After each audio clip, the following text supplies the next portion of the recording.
the emerging future, which is part of a dynamic link, has the potential of tapping into that. And we get glimpses of that. So I wonder this morning if you might share some of the glimpses of an emerging future that you sense and may even see around you. There's a part of me reluctant to do that, although I do a little bit of it in the book. Only because in the world in which we live, the words can be taken and twisted and misunderstood after being twisted or taken out of context, or perhaps even create an expectation. So having said all that, I'll share a couple of things in the book actually that I wrote at the end. I think dynamic linking gives us the opportunity, thinking big now, then I'll come back to small. Doing things like having our government finally pass a bill that's been in the House for years, creating a United States Department of Peace. And in my mind, with even a moderate budget, and bringing the best people in the world together, who are peaceniks of one way or another, and bringing the highest technology experts together, that a department like that could help create ways for creating a more peaceful world and a world that works in more harmony and more co-creative ways. Focalizing is an ideal model to be used in a process like that. And I'm sure there are other ones too. But as a government, we're not looking at them as a country. And then of course my dream of just being an American in a way is that having such a department, having it be effective, and so even in small ways at first, puts us back in a world leadership role. Puts us where we really want to be and should be, based on our history. So that's one of my visions. Some of them are a little more esoteric, meaning how we will be communicating in the future, because I think there's going to be, just like we see texting now, we're going to see people communicating with less words.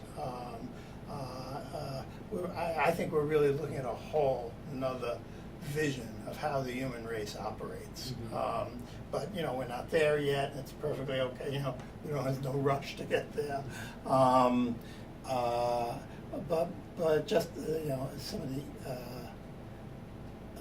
other observations that lead me to think this is possible is Joseph Campbell's prediction before he died, that the only way we're going to find grounding in the present, as a cultural anthropologist who studied cultures all over the world, is to the new mythology that we ground ourselves with is going to be the knowing of ourselves, the knowing of who we are.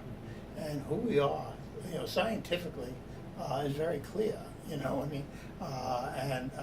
we're energy.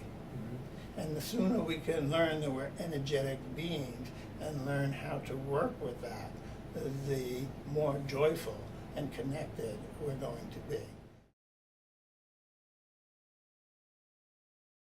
Why don't you talk a moment about how you came to understand this about ourselves within your own self, that we are energy, and how that began to unlock? There were a bunch of doorways over time, sort of, where I had access. But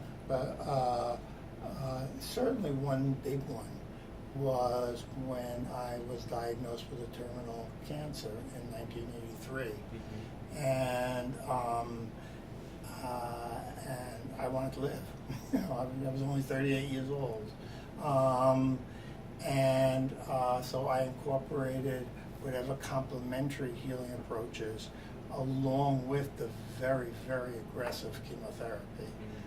that almost killed me twice, the chemotherapy alone. Right. And in doing so, one of the people that I worked with was a woman named Barbara Ann Brennan, who later went on to be quite famous in her world. But then she was a local energy healer that my psychotherapist knew and referred me to.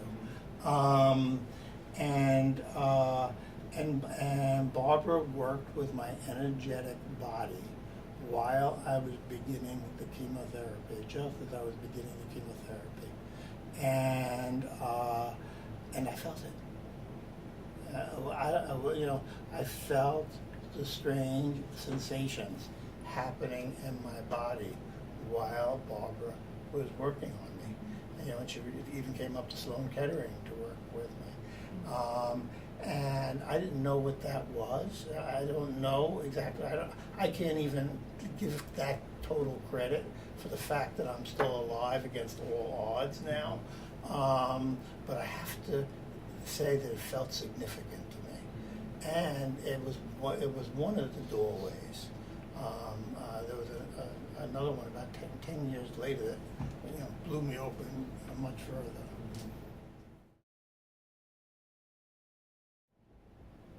Going back to the conversation we were having about glimpses of an emerging future, or the idea of an emerging future, what is the importance of these dynamic links, this technology that we were talking about in the book? What is the importance of dynamic links to an emerging future?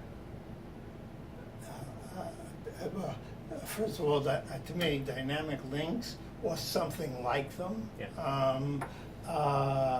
is the only key to a sustainable planet, actually, and to a sustainable, certainly to a sustainable race called human. Okay. That everything we look at in terms of statistics tells us we are using 1/2 more resources than we have. That is not sustainable. And it's going to come crashing in on us it's coming crashing in on us little by little, and on so many levels, in so many ways. And there are answers to these problems, but we haven't even raised them as things that need attention, and then brought the best of ourselves and our technologies to them. And how does a dynamic link fit into raising those? Well, the potential exists. We're talking about potential here. The potential exists that interested parties in resolving this problem could create an organization, a group, a United States Department of Peace, and come together and create the dynamic linking, the focalizing and dynamic linking conditions, which allow nature to be part of the making a solution. So not only do we have the experience in the room, not only do we have the grounded, embodied presence of each individual in the room, not only do we have the aligned intentions of each person in the room, but we also have source energy or nature as one of the participants in the discussion. Yeah, and that source energy is informed by this emerging future, I guess, right? I can only guess, because in my own experience, when I focalize or am in a dynamic link like with you, when I do that, I feel like I am the emerging future happening at that moment. I feel like I'm going in a way, number one, that I want to go, and number two, that I'd love everyone else to be going too, because I think it would be a lot of fun. When I'm in that space, and speaking of an emerging future, it seems as if I am more connected to what's about to happen than what has already happened in the present moment. Yes. And I wonder if you might speak to that a bit. That's an interesting question, only because it's something that keeps changing me, as I grow, as I age. But I'm only interested in the present and the emerging future. That for whatever reason, my psyche has changed, and the past is interesting. You know, I respect it. It's an existing reality. I stand on it, but I don't really want to spend a lot of time talking about it or doing things necessarily that the past suggests might be the answer, because as far as I'm concerned, we're living in a completely different world, and we need new resources and new energies to find the answers to move forward in a good way. You know, we describe in the title of the book that we're presenting dynamic linking or focalizing dynamic links as a new human technology. I love it. For collectively engaging source energy. Yes. Well, why do we call it a technology? Because our host Sharma gave us the idea. That's number one reason. And one of the reasons why I gravitated to it so quickly is because it decathects, or it separates it from the healing communities. It separates it from being in competition with anything else. It separates it from meditation or yoga. Well, it's all wonderful. It's all good. This is just another technology that one can include in their lives. It could be called psychotherapy if the focalizer happens to be a licensed psychotherapist. Then it would fall under it could fall under a psychotherapy role. But when Jen does it with 14-year-old soccer players, it isn't psychotherapy. It's just her engaging the technology to help people move more in a unified flow, and to include the emerging future as part of that process. So by describing it as a technology, we actually expand its usefulness and not lock it into any particular application. Exactly. Even though we learned it from many psychotherapeutic tools.